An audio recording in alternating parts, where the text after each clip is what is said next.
Shalom, people. This is Brother Lyles coming at you with another video. And it's a subject that I talked about before, but I think it needs repeating. Have you noticed that during these last of days that now you're seeing more black people in prominent positions of power? Just as the ship is going down. We talked about this before. You got a black Secretary of Defense. You got a black EPA administrator. You got the mayor of New York City. It's black. His police chief is, I don't know if they got rid of him.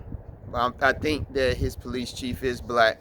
And for the most part, all the major metropolitan cities in the country seem to have black police chiefs or black mayors.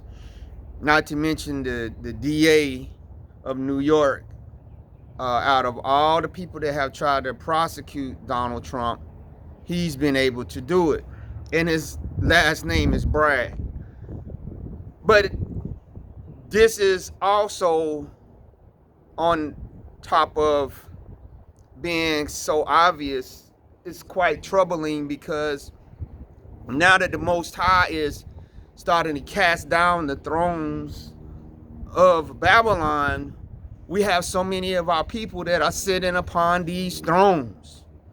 Now, I know what some are going to say, well, we just sit by and not take public office where we might be able to make things a little bit better for our people. Are we not to get out here and put people in positions that can try to change policies that are detrimental to our people?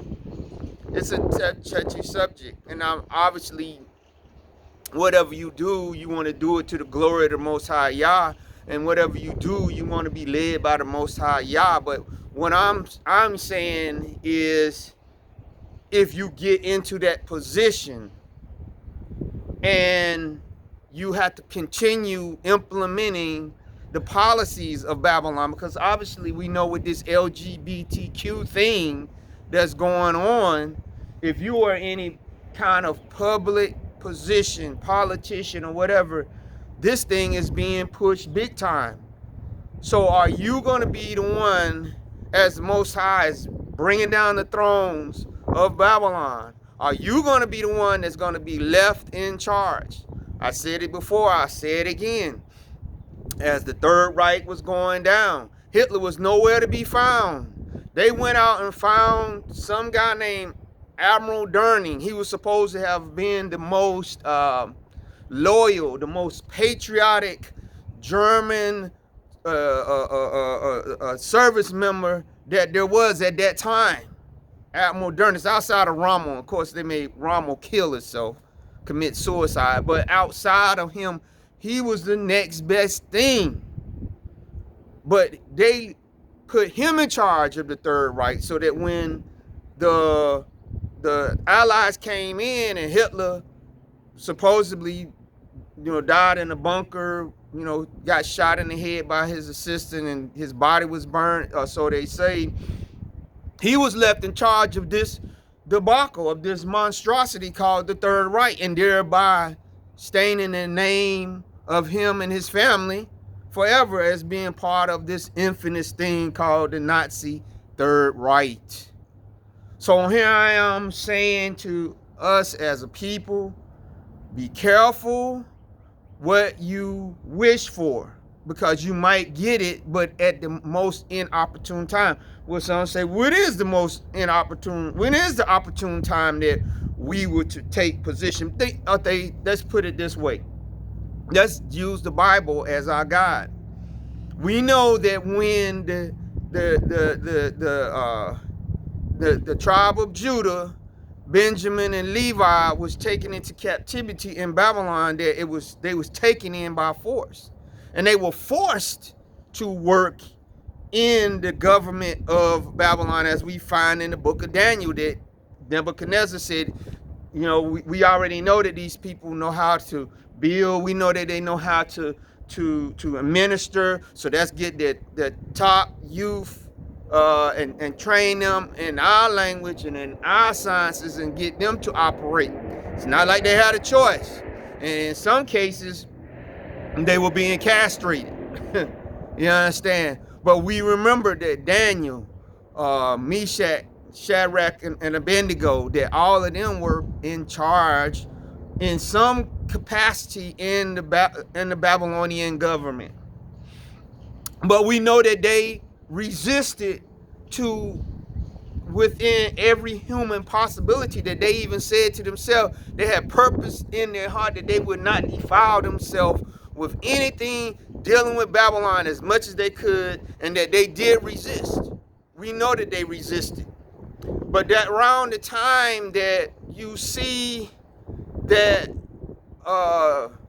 Belshazzar came into position to rule, that in the writings you find that Daniel was not there anymore. He was not in position of authority in Babylon.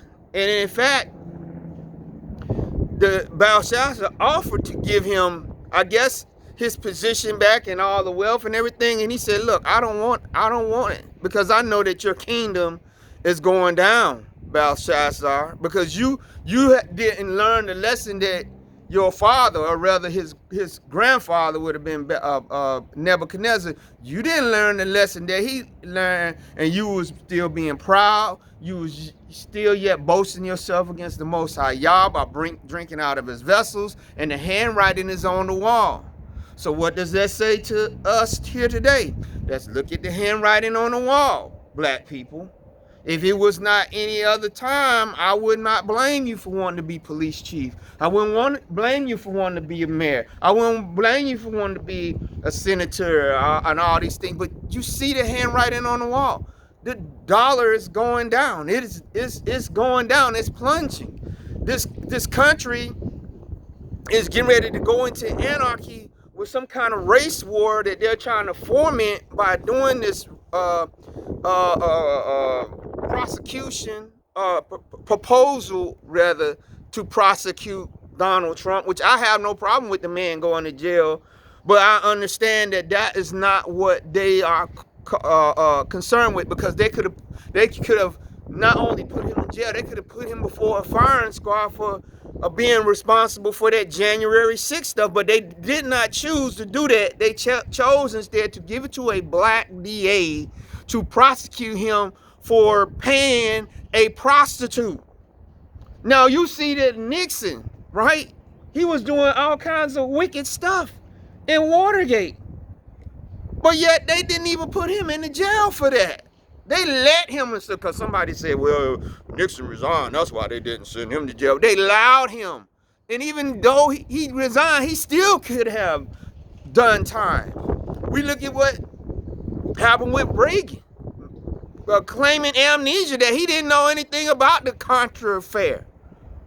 He didn't understand what was going on. He didn't understand that drugs was being brought into the black neighborhoods to hide the money that the CIA was getting. He didn't know, and yet he did not know. Oliver North did not go to jail for serious crimes where thousands and thousands and hundreds of thousands of people were being affected, but yet you're going to say that you're going to prosecute a president, right, for paying money to hush money to a prostitute, when you know you caught some of these senators with their pants down. Think about Anthony Weiner, how the stuff that he got caught on tape, and they still didn't get rid of him. Now understand what I'm saying. I don't care what they do to Donald Trump, but I understand what they're trying to do. They're trying to foment a race war, and maybe it's not even going to take that for them to do what they want to do to get this thing started, right? But understand what I'm saying. Our people are the ones that's now going down as the Most High is casting these thrones down. It's a reason why he said in Revelation, I'll say it again, come out from among her, my people, that ye be not partaker of her sins. That's all I'm saying. I understand, again, that we can't just drop all and run in our house and run into a cave or whatever. But I'm just saying, be careful what you trying to achieve right now in Babylon. If you know that it is going down, be careful. That's all I'm saying. Like I said, isn't it mighty funny to you that in all these cities where they have black mayors and black chiefs, police chiefs, that the crime is out of control?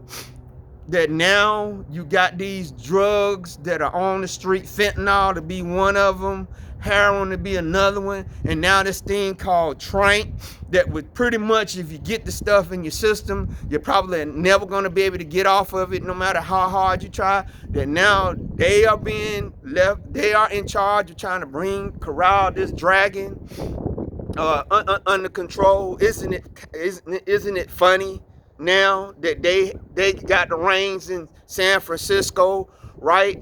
That they're putting forth this bill about reparations for $5 million per black person, but now it's the black leadership that's going to be the one that's going to be pushing back against it. And they're going to say, see, look, it wasn't our people that voted against it. It was your own mayor. It was your own police chief. It was your own pastors, your own ministers. It was your own NAACP that said that you don't need to get the reparations money because you were in charge.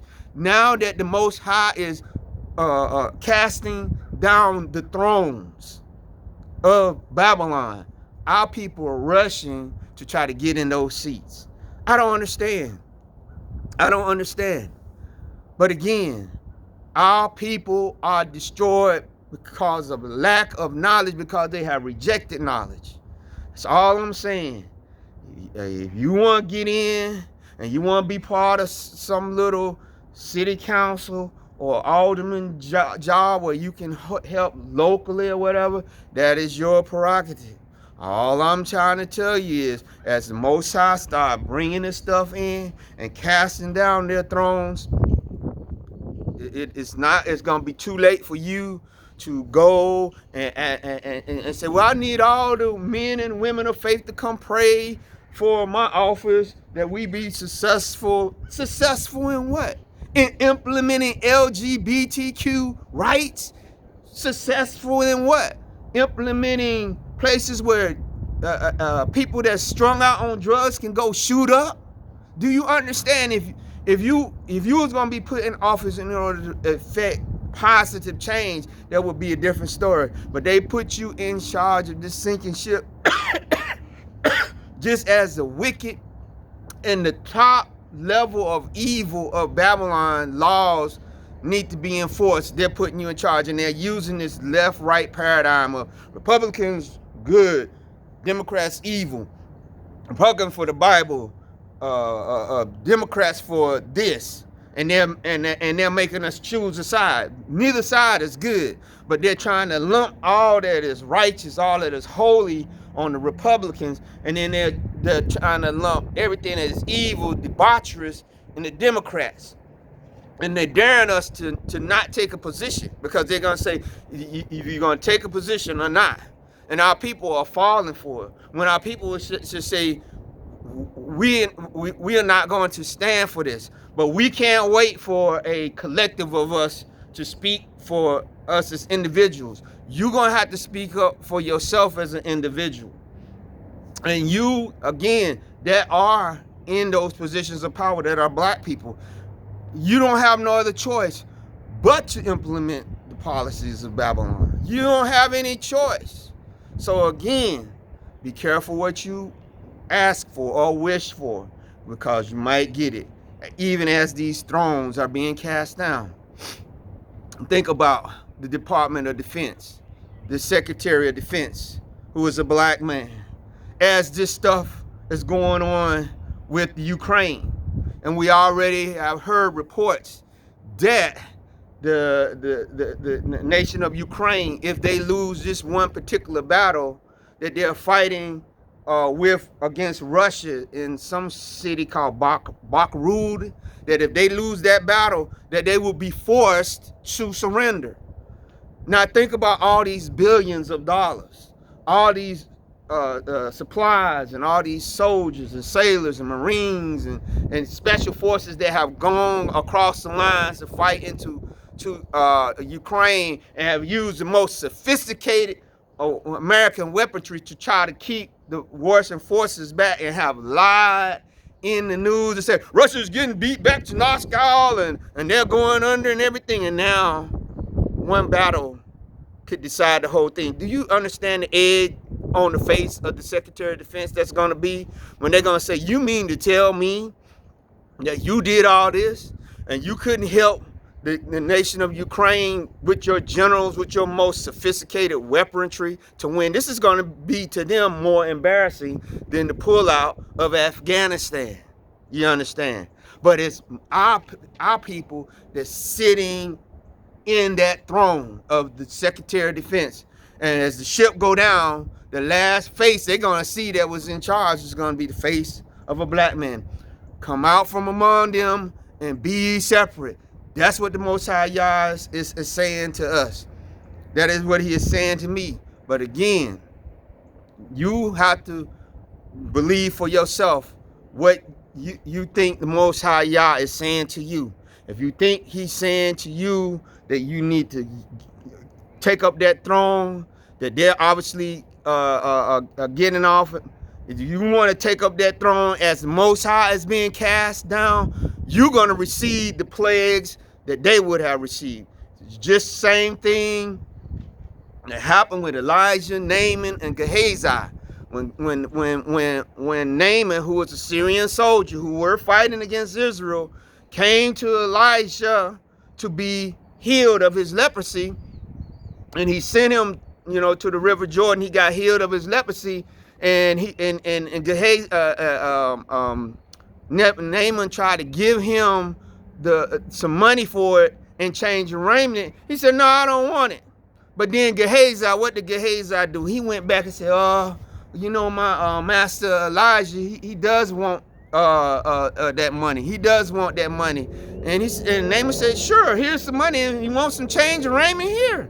And then we know that Gehazi came back. He had put the stuff away, and he thought that Elijah didn't know, but Elijah was a prophet. So when Elijah seen him, he said, I seen you when you went to Naaman. I seen all that stuff you took from him. He said, behold, the leprosy that he was healed of is going to be upon you and your family forever. That which you had meant for the enemy is now going to be upon you. So that means that all the stuff that the Most High Yah wanted to rain down on them, if you decide that you're going to step in the ray of that bullet, then you're going to take the bullet. Now, they're going to get their bullet too. Now, they ain't going to get away unscathed. They're gonna get theirs, but you're going to get it first. That's why the Bible said judgment must first come to the house of Yahudah. It's got to come to us first, because some of us are not going to get out of the way. We're going to try to get on those thrones. We're going to try to take that bullet. We're going to try to be patriotic. We're going to try to push all this wickedness. We're going to stand up for it. We're going to be the chief cheerleader for this wickedness that's going on, because we did not heed his warning when he said, come out from among them. Now, we know that Babylon is worldwide. We understand that you can't flee to any country and try to get away. It's affecting everywhere. But America is one of the seats of Babylon. One of the chief seats of Babylon is America, with Washington, D.C. Then you got Rome. And then you got the city of London, England, for financial. Because the devil is not stupid enough to put his seat in one place. A three-chord strand is hard to break. He's not stupid enough to do that. So yes, we know that America is not the only one, but it is one of the chief ones. That if the other two got taken out, America could fill in the role of the other two, and vice versa. So I'm just telling you, even as like I said, you seeing not just militarily, politically, but even religiously, that they're offering up all these positions for our people to take, all these thrones. They say, hey, yeah, look at all these thrones, it's empty. We need you to stand in them. And I'll say this and I'll get ready to leave. Think about even Vice President Kamala Harris. Although I do not think that she would be considered to be an authentic black woman, you know, let's just say symbolically, she's standing in there. Who is being sent over to Africa? And I made a video about this. Who is being sent over to Africa to push the LGBTQ to them? A black woman, symbolically. And so again, I would say to you, we are living in the last evil days. We got to think about what kind of reward we want to receive, either when we die and we are resurrected, or if we are fortunate to be alive when Yeshua comes back and he judges these different nations on their treatment of his people while we were going through our time. And our one would not be one to be the last person that was sitting on a throne of power of a nation that was abusing Yah's people. Because he's gonna say, yeah, you was in charge. What did you have to say about this? Well, I was just implementing the policy of the prior person that was on the throne.